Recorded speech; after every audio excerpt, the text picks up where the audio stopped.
Grande nação no Bichag, sejam bem-vindos a mais um bate-papo aqui sobre conteúdo, onde, inspirado por um pedido de um colega nosso, eu resolvi criar uma playlist com índices que eu costumo ver no dia a dia, cada um pelo seu motivo, e hoje a gente vai abraçar o SP500. Não vamos, assim, entrar naquelas vísceras, né, do SP500, mas eu preciso te passar uma informação que seja suficiente para você compreender por que eu olho isso aqui e, de repente, fomentar você a buscar ainda mais informação sobre esse treco, tá? Então não vai ser aquele superficial papum, mas também não vou lá nas entranhas e cutucar dentro do corpo do SP500 para ver o que tem lá dentro, tá certo? De mais nada, venha aqui com muito carinho e assista o vídeo do contrato que eu vou deixar o card aqui. Por quê, gente? Porque esse vídeo fala a respeito do canal, por que eu existo, por que eu tô aqui, por que eu opero, por que eu divido esse monte de coisa com vocês. E eu peço muito para que você assista e concorde. Se você não quiser concordar ou assistir e mesmo assim curtir o vídeo, pelo amor de Deus, não vai me fazer besteira. Mas se você assistiu e concordou, pô, você já é meu brother aqui, abraça a causa. Quiser participar do nosso Discord de graça, tem o link aqui na descrição do vídeo, discussões de altíssima qualidade. E agora vamos ao que interessa. Estou aqui no site do SP500 Global, na aba Who We Are, ou seja, quem somos. Gente, o que é esse treco aqui de SP500 Global, ou, né, porque é a abreviação de Standard Poor's Global. Então, o SP500 é considerado uma agência de inteligência, né? Então eles têm aquela página lindinha, maravilhosa, porque a gente é o progresso, porque a gente é importante para tudo, porque todo mundo precisa da gente, porque a gente existe há milhões e milhões de anos aí, mas nada mais é do que uma agência de inteligência que fornece, né, ao mundo insights a respeito do mercado. Um dos insights mais conhecidos que eles fornecem aí é justamente o índice do Standard Poor's, né, para as empresas aí, que a gente tem classificando elas como de alto risco, como de baixo risco, melhorou o risco, e ela classifica empresa, ela classifica país, ela classifica tudo que aparece pela frente dela, justamente com o objetivo puro e ingênuo de orientar você, investidor, a não entrar em furada ou então, de repente, escolher melhor os papéis em que você vai investir. É óbvio que o SP500, o Standard Poor's, para quem não sabe, tem uma divisão de ventures, né? A partir do momento que uma empresa que cria índices também tem uma divisão de ventures, fica tudo muito esquisito, né, cara? Mas tudo bem, eu não vou entrar nessa discussão hoje. Mas te dei apenas um insight para você saber quem que é o Standard Poor's, tá? Você tem aqui Standard Poor's Global, né? Você pode cair para a página inicial e assim, tem muito texto, tem muito material, tem muita visão de mundo, etc. A única coisa que a gente não vai ter acesso aqui, eu, você, pessoas normais aqui, se a gente for aqui procurar uma empresa, eu escrevi certo, para a gente poder pesquisar um pouquinho a respeito dela, você vai encontrar muita informação, muito insight, mas você não vai achar aqui de maneira muito simples os ratings dela, porque isso daí são só para os caras pagos. Mas isso não é importante para a gente. O que é importante para a gente é que de um lado a gente tem o Standard Poor's e do outro lado a gente tem um negócio chamado New York City Exchange, né? Que é a famosa Bolsa de Nova York. E ao contrário do que você talvez possa pensar, lá na Bolsa de Nova York você pode negociar tudo, gente. Pode negociar tudo. Se eles aceitarem meter o que você tem na mão para negociar lá, então ele se tornará negociável. Em linhas gerais, o que a gente tem são bonds, né? Equities, ETFs, ETPs e opções, tá? Bonds, para quem não sabe, gente, são. Como é que eu vou explicar para você de um jeito fácil, sem ser tão incompetente, sem ser muito técnico? Pense em bonds, gente, como se fossem títulos de dívida. Esses títulos de dívida eles podem ser privados ou eles podem ser públicos, tá? Basicamente é como se fosse uma nota promissória com juros em face. Então eu falo para você, olha, me empresta R$ 100 aí, tá? Aí você fica com esse papel aqui que está dizendo para você que daqui a um ano eu vou devolver esses R$ 100 aqui para você com o IPCA mais 5%. Aí você fala, pô, que legal, vou faturar o IPCA e vou ter mais 5% em cima. Curti, toma aí os R$ 100, né? Só que, eventualmente, você pode querer negociar essa nota promissória com outras pessoas. Ó, você não quer comprar ela de mim? Você não quer comprar ela de mim? Você não quer comprar ela de mim? E você pode fazer esse tipo de negociação na Bolsa de Valores de Nova York. Então, você pode desde emitir a sua, abre aspas, nota promissória, fecha aspas, tá? E até negociar, né? Pegar essas notas de outras pessoas aí, de repente, do tamanho do lucro que você pode ter no vencimento delas. Mas tem que lembrar que os bondes, tá? Eles têm data de vencimento. Eles podem ser negociados entre indivíduos, vamos colocar assim, entre entidades, né? Porque eu englobo muito mais, antes da data do seu vencimento, mas quando ele chega no vencimento, tá na hora de apresentar o papel para quem emitiu e pegar a grana que aquele papel promete que vai te entregar, tá certo? Equities são as ações, gente. A equities é um sinônimo, embora na parte contábil financeira tenha assim uma definição muito mais abrangente, muito mais importante, quando a gente vem para o mercado, quando a gente fala de equities, basicamente a gente está falando de ações, né? Depois a gente tem os ETFs. Rapidamente, ETF é o seguinte, eu vou falar de ouro, né? Se você quiser comprar ouro, vai dar um baita de um trabalho. Você vai ter que ir lá no banco, vai ter que comprar, vai ter que botar o ouro no bolso, na cueca, tal, não sei o que lá, trazer para casa, vai ter que comprar um cofre, botar um segurança lá. Vai ser um inferno você cuidar daquele ouro. Vai custar caro você manter aquele ouro, né? Então, ao invés de você comprar o ouro, você compra um ETF de ouro, tá certo? Onde você recebe um papelzinho e lá está dizendo que você tem direito a tantos gramas, quilos ou toneladas de ouro. E o ouro não fica com você, o ouro fica com a instituição que emitiu o ETF. Ele jura por Deus que seu ouro está lá, você acredita, e a hora que você quiser vender o seu ouro, basta você ir lá liquidar o seu ETF e você ainda pode negociar esse ETF com outras pessoas, transferir esse direito de propriedade do ativo. Pode ser ouro, pode ser até Bitcoin, sabia? Mais recentemente pode ser até Bitcoin. E aí você negocia com outras pessoas também. E aí você tem as opções que eu não vou entrar em detalhes, até porque tem aqui no canal. Procura lá, Operando Opções na Deribit, que ali tem uns vídeos muito legais iniciais aí a respeito do que são opções e como operá-las, tá certo? Para você ter uma ideia do tamanho da encrenca, gente, ó. Eu tô aqui em nise.com/listing directory/stock, tá? E eu tenho aqui tudo que está listado lá neste exato momento em que vos faço o vídeo. Se eu pegar aqui em estoques, olha, primeira página aparece aqui para mim, 1, 2, 3, 4, 5, 6, 7, 8, 9, que engraçado o número 9, né? Vamos para a última. Então eu tenho aqui basicamente 703 páginas, sendo que aqui eu tenho 1, 2, 3, 4, 5, né?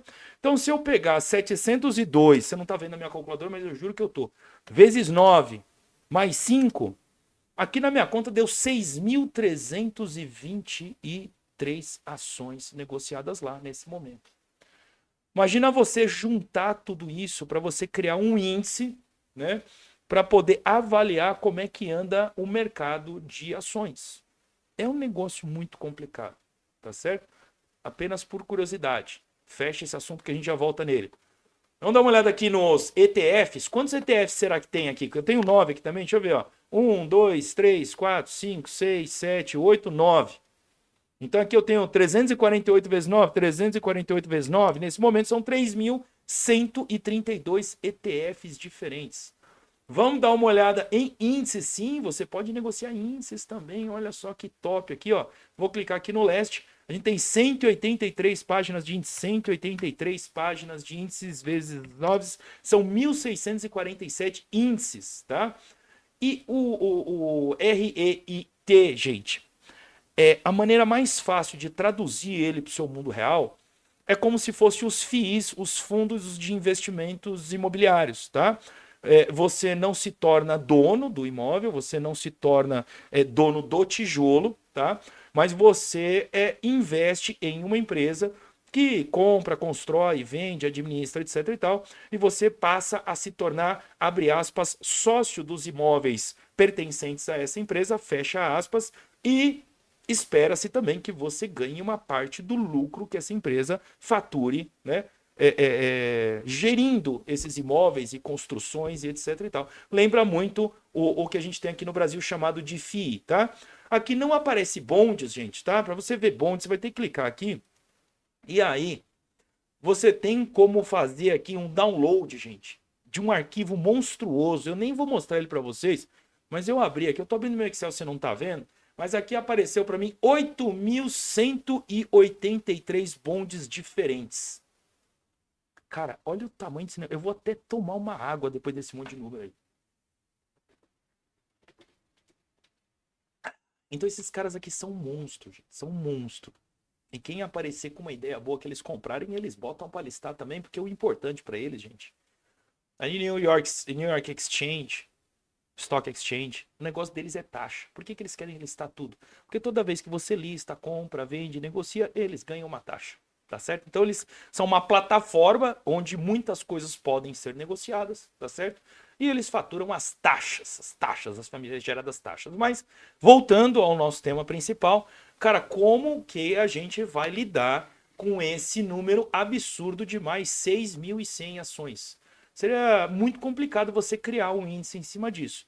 Aí veio os nossos brothers aqui, o Standard & Poor's, e falou, não, a gente vai fazer um índice e a gente vai fazer, já que todo mundo acredita na gente, todo mundo vê que a gente é bem importante e tal, a gente vai fazer um índice e a gente vai chamar isso aqui de SP500, que, presta atenção, não tem 500. Não tem 500, tá? O SP500 começou lá em 1957, aqui ó, um pouquinho da Investopedia para você, com o objetivo de criar, né, um índice que reflita aí o mercado americano de ações, tá? De certa maneira, eles queriam colocar alguns parâmetros para que somente empresas de relevância para o mercado estejam contidas dentro desse índice. E como que o Standard & Poor's falou assim, não, peraí, como é que a gente vai colocar essas empresas ou retirar essas empresas aí de uma maneira, abre aspas, justa, fecha as aspas, né? Então eles criaram um índice de liquidez, tá? Um índice que tem a ver com market cap e com liquidez. Então, para você estar dentro do SP500, você tem que ter um market cap relevante, tá certo? E você tem que ter um índice de liquidez relevante. Por quê, gente? Ó, presta atenção. Eu vou pegar, não é isso, mas eu vou pegar a exemplo da Petrobras. A gente sabe que o sócio majoritário da Petrobras é o governo. E o governo não vende essas ações, tá? Isso é um exemplo didático.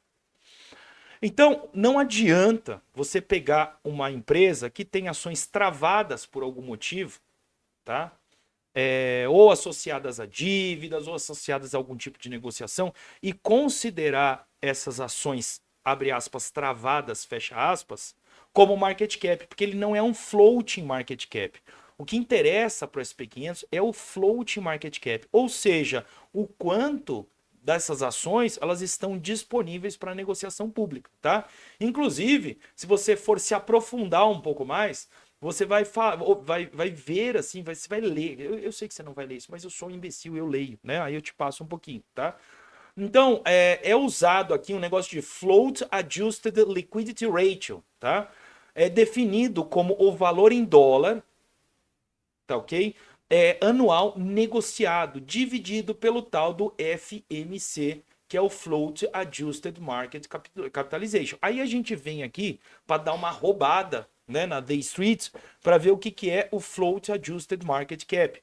Isso aqui não é muito tranquilo, tá certo? Então, o market cap ajustado, flutuante, né, como uma tradução livre aqui, é medido pelo valor atual, né, determinado pelo total market cap das free floating shares of stocks, ou seja, das ações aí que podem ser de fato negociados. Não incluem ações que são intransferíveis ou que estão restritas ou indisponíveis, por exemplo, que está na mão de insiders. Por exemplo, tem muita empresa que dá ações para os seus funcionários, mas existe uma regra absurda que muitas vezes esses caras não podem negociar essas ações. Muitas vezes eles só podem exercer essas ações anos depois de deixar a empresa ou anos depois de passar a ter a propriedade dessas ações. Então a ideia é realmente falar o seguinte, não, eu quero que a empresa valha alguma coisa, ela tem que ter algum valor, tá? Mas que também uma parte significativa desse valor esteja disponível para negociação, que é o tal do free flow, do float adjusted market capitalization. E quando a gente fala aqui do FALR, ou do float adjusted liquidity ratio, é o quanto essas ações de fato são negociadas. Porque não adianta também eu ter um market cap, um free, né, muito grande, sendo que não há na Bolsa de Valores de Nova York um interesse em negociar ela, ou seja, não tem liquidez. Se eu quero vender, não tem ninguém comprando, se eu quero comprar, não tem ninguém vendendo. Legal? Baseado nessa história aqui, baseado nessa história toda, tá certo? Chega-se a uma lista que você pode conferir aqui em stockanalysis.com/list/sp tracinho 500, tracinho stock. Só que bonito, metade em inglês, metade em português, uma merda, né?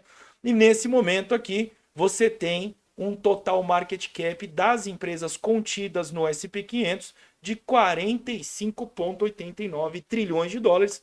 E aqui, gente, você pode se divertir, tá? Então a gente vem Microsoft com 3 trilhões, 3 mil bilhões, né? Então são 3 trilhões. Vem a Apple aí com 2 bilhões e meio, vem a Nvidia com 2 trilhões e meio, vem a Nvidia com 2 trilhões, vem aí a Google com 1,8 trilhões e por aí vai até a caçulinha que aparece aqui embaixo. Vamos descer até o final da lista. Olha, 400. Quem que é de número 400 e 504? VF Corporation. Mas olha que legal, a Whirlpool tá aqui, ó. tá aqui, ó. Penúltimo. Mas você vai ver que esse índice ele acaba cobrindo as empresas mais importantes do mercado americano, ou listadas, vou corrigir, listadas na Bolsa de Valores de Nova York, tá? Então, com esse índice em mãos, a gente consegue ter uma percepção de, no geral e de uma maneira bastante abrangente, como o mercado americano está se movimentando, tá ok? Aqui ainda na Investopedia, você pode ver aqui, eu fiquei um pouco chateado porque ela fala muito da história do SP500, mas essa história está mais relacionada à volatilidade do SP500, não à história de fato, né? Aí ela fala aqui a respeito dos movimentos de preço, fala da crise do óleo, fala da tech bubble, né? Mas basicamente está falando, né, dos impactos, né, do mundo no SP500, tá? Agora, o que é interessante é o seguinte, existem outros índices. Um deles, por exemplo, é o Dow Jones Industrial Average. Por exemplo, esse índice já tem um problema que ele só coloca ali 30 companhias, tá? 30 companhias de um segmento específico, enquanto o SP500, por não ter alguma coisa relacionada ao segmento, ele acaba abrangendo indústrias de vários segmentos. E outra, é uma lista que pode mudar a qualquer momento. Se uma empresa perde muito valor de mercado, ela vai sair da lista. Se uma empresa ganhar muito valor de mercado, ela vai entrar na lista e pode jogar outra para fora, tá certo? Se uma empresa tem muito valor de mercado, mas não é negociada, ela não cabe nessa lista aí, tá certo? Agora, se a gente for para o mundo real, por que eu tenho assim uma necessidade tão grande? Deixa eu abrir aqui o TradingView, de olhar o SP500. Primeiro, que a gente sabe que bem ou mal, goste você ou não, tá? Deixa eu pegar aqui a minha workspace, que é a Long Term Analysis, e aí eu vou pegar a minha lista mestre, que é a minha lista master, só para abrir o SP500 para você, e vou mostrar duas figuras, tá? Primeiro aqui é o SPX. Você vai encontrar o SP500 aqui, ó, tá certo? Como SPX, beleza? Não é esse SPX aqui, não. Aqui tá em cripto, né? Mas se eu pegar aqui all, né? É esse SP500, o SPX aqui, tá certo? Belezinha? E eu pego aqui o de CFD, para mim tá ótimo, beleza? Para mim, gente, é assim, analisar o gráfico do SP500, particularidades do SP500, tá? Você vai ver muito gap, porque olha, se eu pegar essa vela aqui de quarta-feira, dia 21 de fevereiro, tá? Desta vela para esta, eu tenho um gap grande. Me perdoe porque no meu gráfico tem algumas análises aqui, ó. Você vê que o preço fechou aqui na região dos 4.981 pontos e na quinta-feira esse preço abriu aqui em 5.037 pontos. Por quê, gente? Aí eu vou cair para dentro do gráfico horário e eu vou fazer uma mudança aqui no meu TradingView. Tá vendo que eu estou operando aqui, ó, UTC-3? UTC-3 é o horário de Brasília. Então eu vou mudar isso aqui para UTC-0. Cadê o UTC-0 aqui, ó? UTC, horário de Lisboa, aqui é UTC-0, beleza? Então o SP500 fecha UTC-0, tá? Olha aqui, essa vela é de 1 hora, então ela começou às 7h30 e ela acabou às 8h30 da noite, horário UTC. E o mercado vai abrir de novo às 1h30 da tarde, tá certo? Começa aqui às 1h30 da tarde. Só precisa ficar atento se você tem ou não horário de verão nos Estados Unidos, porque o horário de verão afeta a abertura e o fechamento do SP500, tá? Tem que ser levado em consideração o horário de verão, né? E, obviamente, pode acontecer uma série de gaps entre o fechamento e a abertura, entre o fechamento e a abertura, entre o fechamento e a abertura. Então é por isso que esses gráficos aqui têm esses vácuos, tá? Uma curiosidade para quem gosta, né? Para quem gosta de operar, esses vácuos aqui você pode considerar eles como fair value gaps, ou Liquidity Void, ou tem um outro nome que eu esqueci agora, mas Fair Value Gap, Liquidity Void, ou ineficiência de liquidez, como você preferir, tá certo? Você pode considerar aí que existe de fato um gap de liquidez, e aí você pode aplicar suas técnicas aí de gap de liquidez nesses buracos que apareçam, tá? Então isso aqui é o SP500, basicamente lá o índice dos papéis, por isso que ele só abre quando o mercado americano abre. E quando o mercado americano fecha, ele fecha também. Além do SP500, existe o nosso ES1 assustado, tá? Deixa eu clicar aqui para você ver, ó. É o ES1, deixa eu pegar aqui para você, ó. ES1, SP500 e Mini Futures, que vem da Chicago Mercantile Exchange, que é um ótimo índice. Porque, gente, ele tem assim uma particularidade muito legal. Deixa eu pegar aqui para você um exemplo bem claro aqui no gráfico, aqui, ó. Em UTC 0, horário aí de Lisboa, ele fecha todo dia às 9 horas da noite, UTC 0, tá certo? E ele reabre todo dia às 11 horas da noite, UTC 0, tá vendo? Fechou aqui no dia 7 de março às 9 horas, abriu em seguida às 11 horas, tá certo? Eu acho que aqui também, aqui, ó. Aqui fechou as, aqui, ó, perdão, aqui, ó, foi 9 horas e 11 horas. Aqui, ó, já foi 8 horas e 10 horas. Por quê? Aqui eu tenho horário de verão, aqui eu já não tenho mais horário de verão.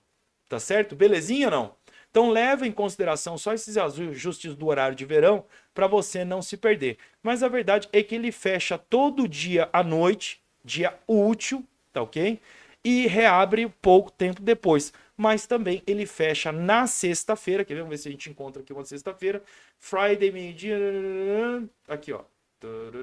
Aqui, ó. Sexta-feira, 21 horas. UTC 0, tá? UTC 0. E a próxima vela surgiu no domingo, às 10 horas da noite. Então, a vantagem de você acompanhar o ES1 é porque você consegue ter uma visão de pre e aftermarket aqui do SP500, inclusive pode negociar. O maior problema disso aqui é o seguinte, no TradingView, tá? Se você clicar aqui, você vai ver que ele tem 10 minutos de atraso.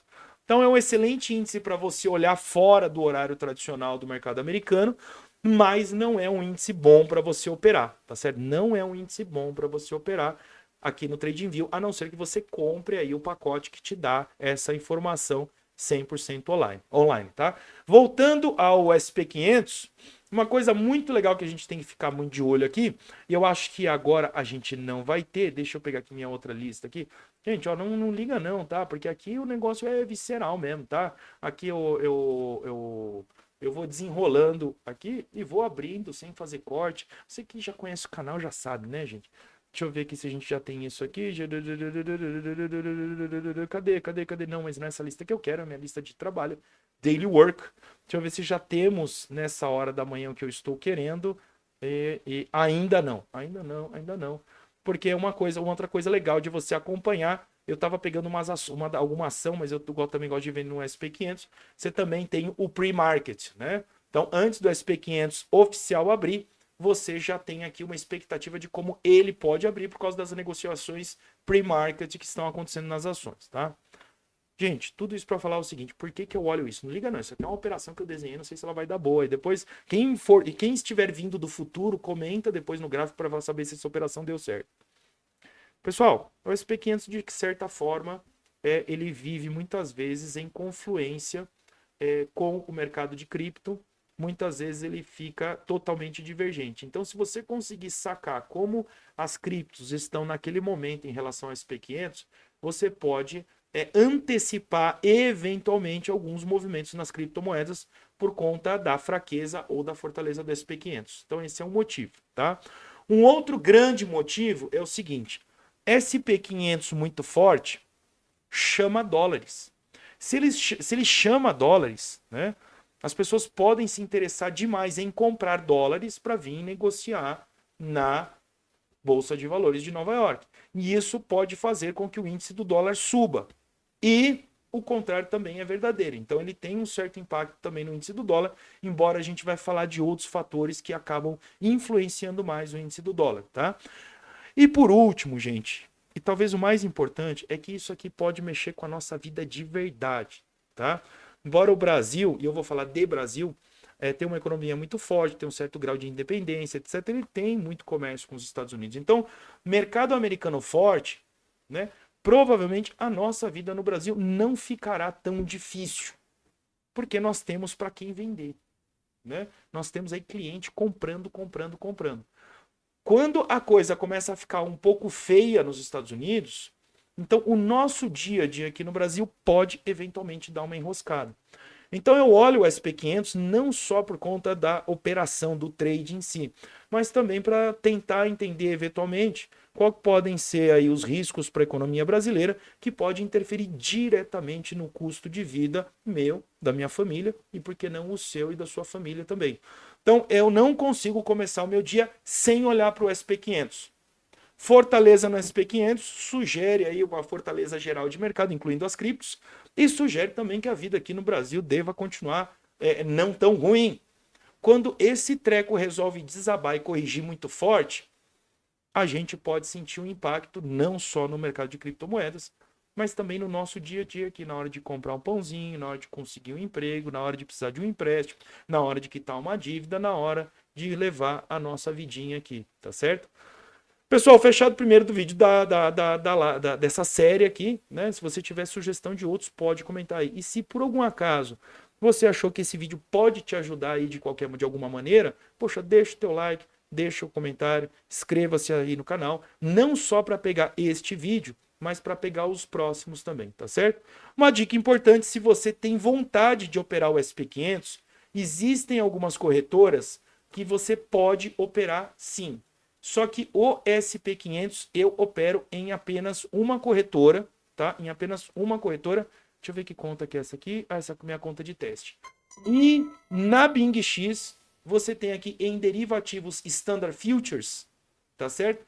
Você tem a oportunidade de vir aqui e operar índices. Você pode vir aqui e operar o SP500. Então você pode fazer a sua análise de SP500. Aí, olha só, aí um monte de coisa aí, os membros recebendo sinal. Ó. Quem é membro do canal recebe sinal assim, ó, direto no Discord, hein? Depois é só correr lá, ver se vale a pena ou não a entrada, sem torreio, né?